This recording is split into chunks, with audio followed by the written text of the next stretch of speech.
I get this question daily, unfortunately. It's never the answer people want, but it's the answer people need. I hated it.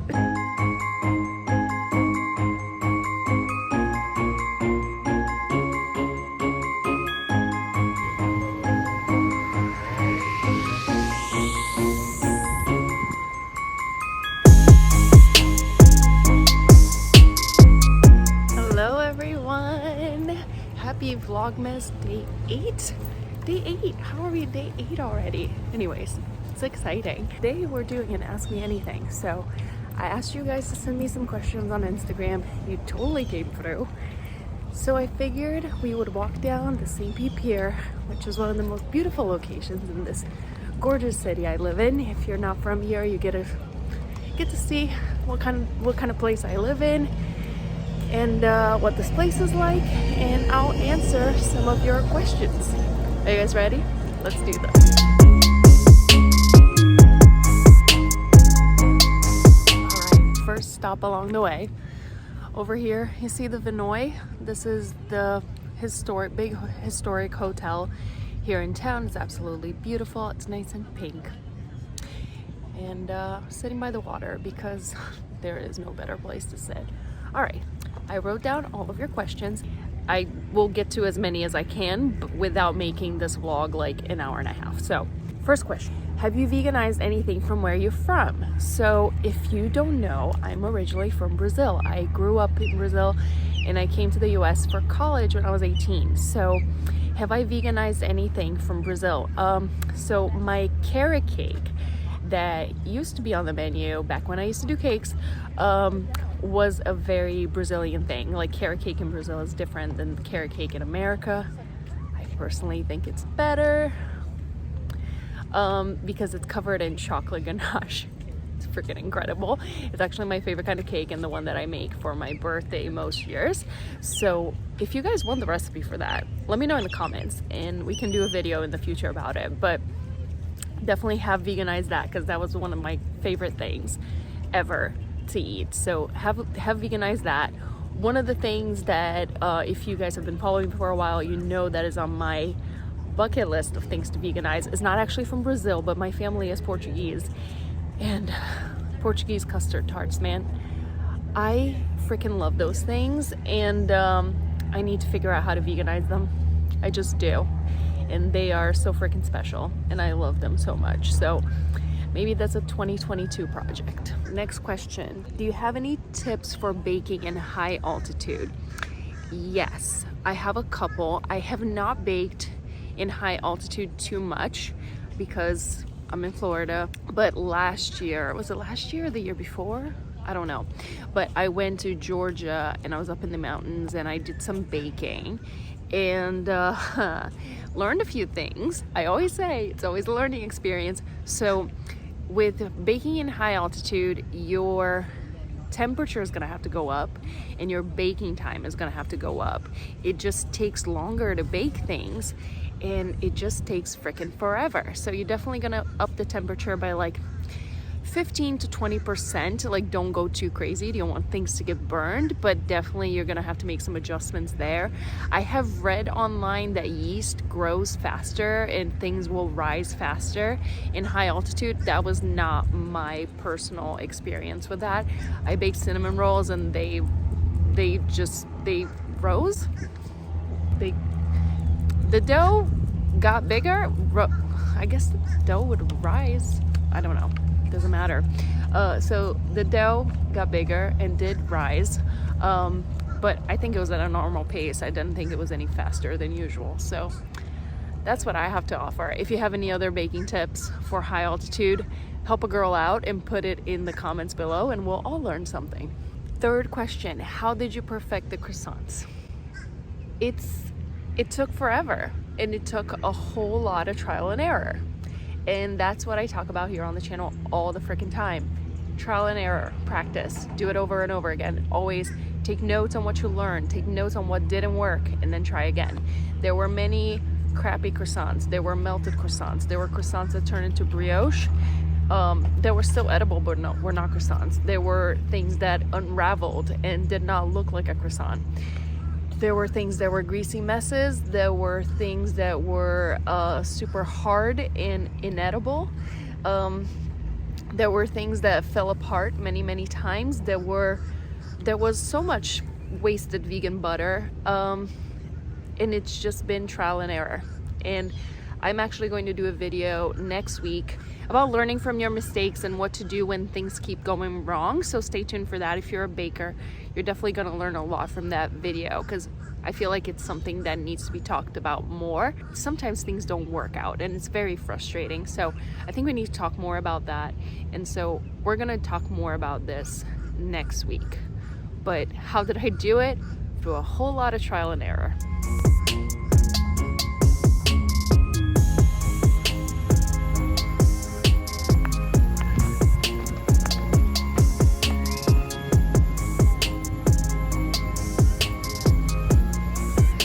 Second stop, a little beach we have over here. It's so pretty. This white sand never gets old to me. I just love this so much. It's beautiful. Which actually leads to one of the next questions, which is, what is my zodiac sign? My zodiac sign is a Pisces. I am a classic Pisces. I'm very emotional, and I'm always calmer by the water. Whenever I need some peace, I come to the beach. Not this beach, because this is like in the middle of downtown St. Pete and it's very busy. I'm a Pisces with a Virgo moon, so I am extremely emotional and also highly neurotic. What a great combo. Okay, got a lot of questions about being a baker, opening a bakery, so let's tackle some of those now. Did I always want to be a baker? No, I had no freaking idea that I wanted to be a baker. If you told me, like if you told the Natalia 10 years ago that I was gonna own my own bakery, a vegan bakery at that, I would have laughed in your face and said you are totally insane, because I did not know how to bake a single freaking thing. So no, I did not always want to be a baker. But looking back now, it's funny how like life leaves little breadcrumbs along the way. I did grow up watching cooking shows with my grandmother, and I have like distinct memories of watching them at the beach house, and we would watch it, and then the next day we would make the dish, and it was like a really fun thing to do.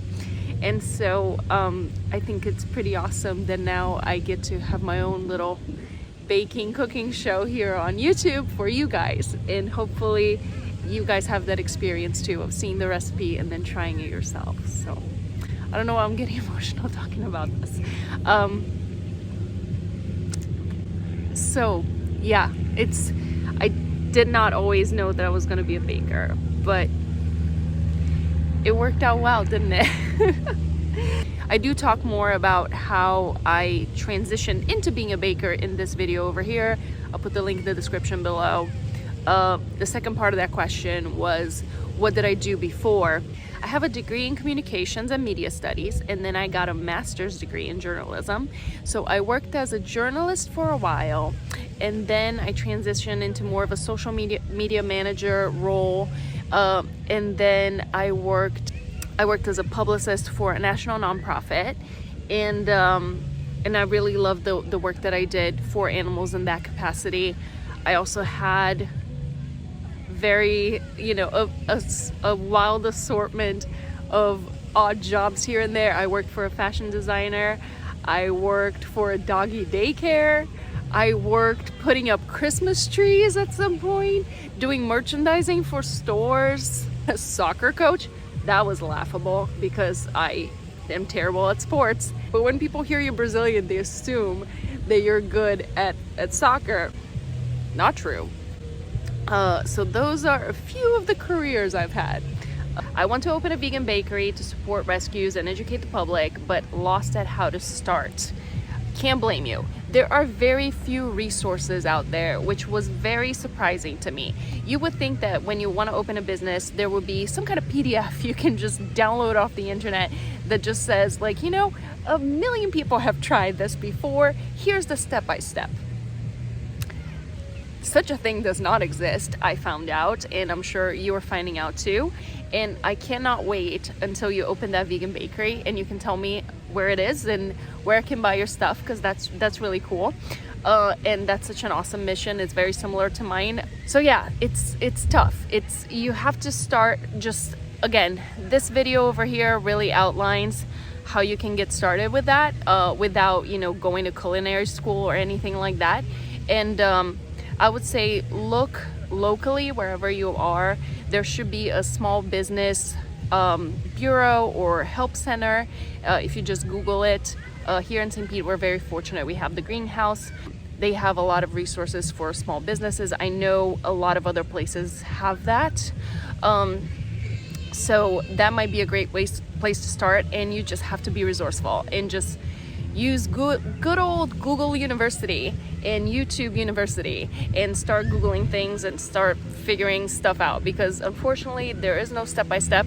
Another thing that I recommend is checking out Michelle's Macarons here on YouTube. She has a lot of videos for people starting home bakeries and small bakery businesses. That's actually what she specializes in, is talking about it. And she actually even has a course, I think, about how to start your own bakery. So check her out. It might be helpful.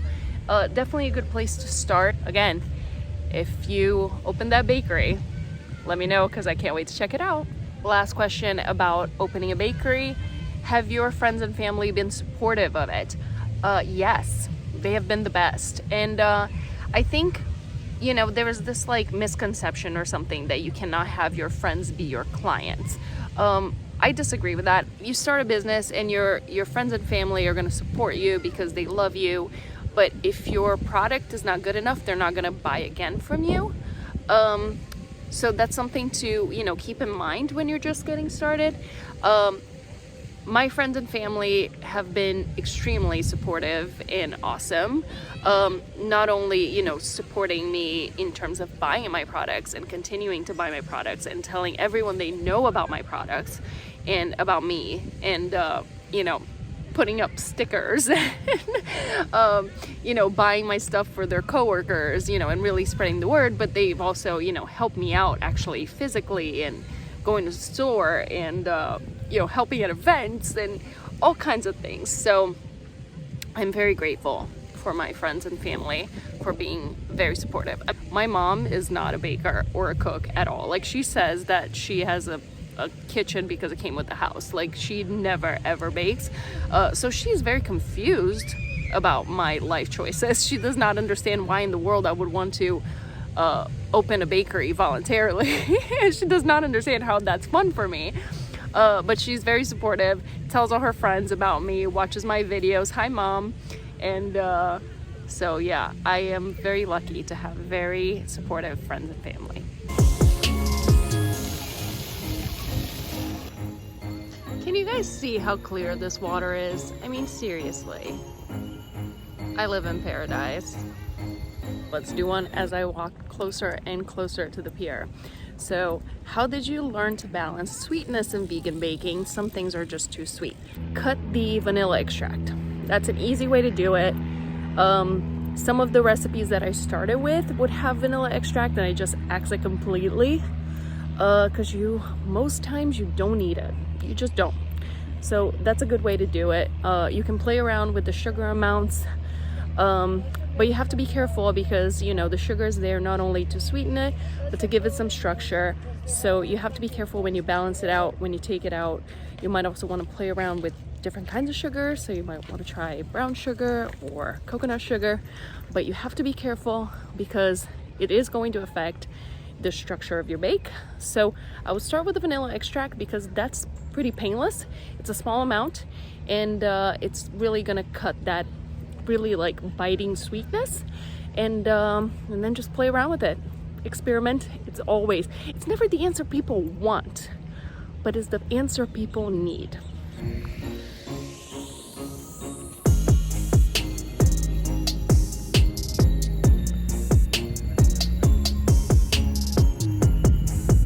Do I miss living up north? No. I lived in New Jersey for 4 years when I went to college, and then I lived 1 year in the Midwest, and it was cold. it was beautiful in the summer, and then especially in Minnesota, it was beautiful in the summer, and I was like, this is amazing, the Midwest is gorgeous, everyone's so nice. And then September rolled around and it started snowing, and it didn't stop until May. I hated it. I was so depressed. I definitely had the seasonal depression. I was so miserable. So when I was applying to grad school, I was like, all right, Florida or California, and ended up coming to Florida, and I love it here. One of the first things I did when I got here is just get rid of my windshield scraper. Yeah, threw that out. Not gonna need it anymore. I hated just taking the snow off my car. God, that just sucked so much. Yeah, snow, not for me. No thank you, no thank you. All right, there's a couple of questions left. So what is your favorite book or favorite author? This is hard. For somebody who loves to read, I've always loved to read, always. Huge nerd, love to read. So this one was really hard to choose.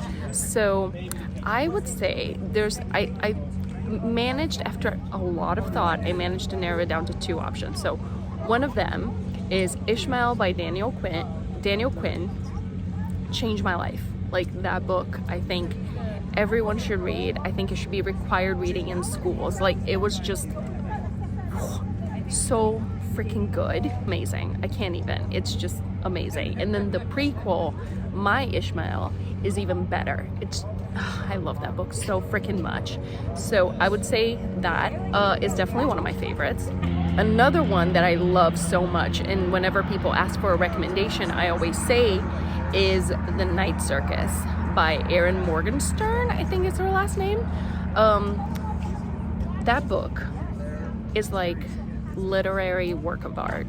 Like, I just wanted to get up and like give her a standing ovation once I finished the book, because I was just like in awe of how good that book was. Like, I love the story, I love the aesthetic, I love the way that she tells that story. It's so beautiful.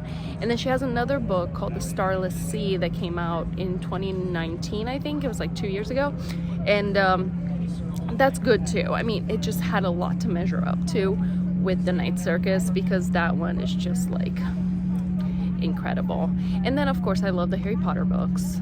Someone asked what house I'm in. I'm Ravenclaw. Duh. I mean, should this be common knowledge by now? Come on now. I'm a Ravenclaw, obviously. Again, have you met me? Okay, where can I find you? I get this question daily, unfortunately. I don't have a storefront. Everything is made to order, or you can buy it online, or you can buy it at the retailer. So there's a complete list of retailers on my website. So I wholesale at different cafes and restaurants. I do not have a storefront. The place that Google tells you I am is a lie. And I've tried to get Google to stop doing this, because I get calls from people saying they're there and I'm not there, because that's just the commercial kitchen where I make everything. Now, when you register your business, you literally just need an address, and because that's where my business is, like, that's where things are made, that's where it is in my like business license. That's the address, so that's what Google puts as my address. And there's no way apparently that I can tell it to stop telling people to go there. Instead, go to one of the retailers. I have a link in the description listing all the wholesalers, and then you can call them and ask them, like, do you have stuff in stock? Because sometimes I drop off that morning and then it's gone in an hour. And then call ahead, ask if they have my stuff in stock, and then go. Okay? Or you can order on the website at any time, wherever you are. So, well, not everywhere. I'm sorry, I've been trying, man. It's been one of those things that I've been trying to figure out for a long time. And here's why I don't do it. If you're in Canada, your postal service is great. I've ordered things from Canada before, and they arrive here in like 2 to 3 days. It's fantastic. The US Postal Service, unfortunately, is a little slower and takes its time, and it's very expensive. I asked the USPS how much it would be to send some stuff to Canada, and they quoted me something outrageous. It would be like $100, and it would take 2 weeks to get there because they said it would have to clear customs and it would just take forever. I mean, you can't do 2-week shipping. When you have baked goods, they would go bad and then they would arrive to you in not such great condition. And then FedEx and UPS, same thing. If you know how to solve this problem for me, please let me know. Like, DM me, call me, email me. I want to solve this problem because I know there's a lot of you that are Canadian and I know you guys want my stuff and I want to get my stuff to you. I just can't figure out the logistics.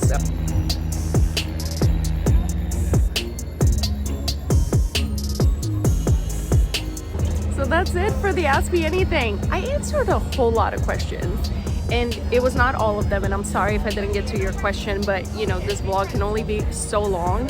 If you want me to do another Ask Me Anything, if you have any questions, drop them in the comments below and I will do another video. We'll do a part 2 of this if you want, so just let me know in the comments. If you like this video, make sure you give it a like and subscribe to the channel. I have more videos coming out. We still have, I don't even know how many days in Vlogmas because I suck at math. But we're on day 8 right now and we're doing it until day 25. So there's plenty more content coming up, so make sure you're subscribed so you get notified every time a new video comes out. I hope you guys like this little tour of downtown St. Pete over here and this beautiful view, and that you like the answers to my questions. Hopefully it gave you some clarity on some things you needed to know, and you got to know me better, and that's all I got. That's all I got. Sun's about to go down. I will see you on tomorrow's vlog. Until then, stay curious.